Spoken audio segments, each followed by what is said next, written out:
Homeopathy विश्वव्यापी चिकित्सा पद्धति है। वैसे तो इसका प्रादुर्भाव जर्मन में हुआ था, बट जितना स्नेह, जितना वर्चस्व होम्योपैथी का हिंदुस्तान में है उतना कहीं भी नहीं है। और यही वजह है कि हिंदुस्तान में हम हैनीमैन साहब को क्रिश्चियन फ्रेडरिक सैमुअल हैनीमैन नहीं बोलते, हमने इन्हें यहाँ पे महात्मा का दर्जा दिया है। होम्योपैथी का हालांकि प्रादुर्भाव जर्मनी में हुआ, पर इसका जो आधार है वो हमारे ही वेद हैं।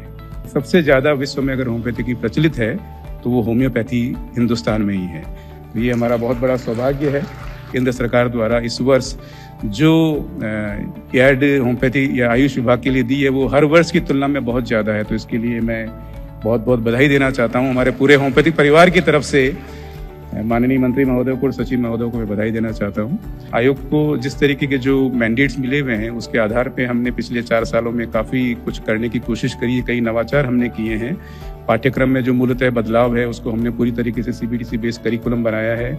नए इलेक्टिव्स हमने जोड़े हैं, नए कुछ और असेसमेंट को लेके, रेटिंग को लेके बहुत सारे प्रयास हमारे चल रहे हैं। और बहुत जल्दी हम सुपर स्पेशलिटी कोर्सेज भी लेने जा रहे हैं। कुछ हम सर्टिफिकेट कोर्सेज की भी प्लानिंग कर रहे हैं। तो ये जो कुछ गतिविधियां हैं आयोग की वो चलती ही जा रही हैं। इसके अलावा हमारा एक दायित्व होता है, हमारे जितने भी पंजीकृत चिकित्सक हैं, इस समय हिंदुस्तान में करीब 3,45,000 होम्योपैथिक के में पंजीकृत चिकित्सक है। हमारी कोशिश है कि वो सभी डेटा हमारा नेशनल रजिस्टर पे अवेलेबल हो। मैं माननीय मंत्री महोदय के संज्ञान में लाना चाहूँगा कि पिछले कुछ दिनों पूर्व ही हमारा ये डेटा 1 लाख को क्रॉस कर गया है।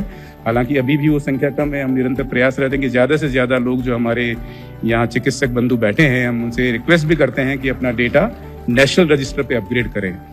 तो इस तरीके से जो आयोग की जो गतिविधियां हैं वो सुचारू रूप से चल रही है। मैं आप सभी का बहुत बहुत पुनः हृदय से धन्यवाद ज्ञापित करना चाहूँगा। आप सबने इतना समय निकाल के इस समारोह की गरिमा बढ़ाई। Thank you very much. जय होम्योपैथी, जय हिंद, जय हैनीमैन।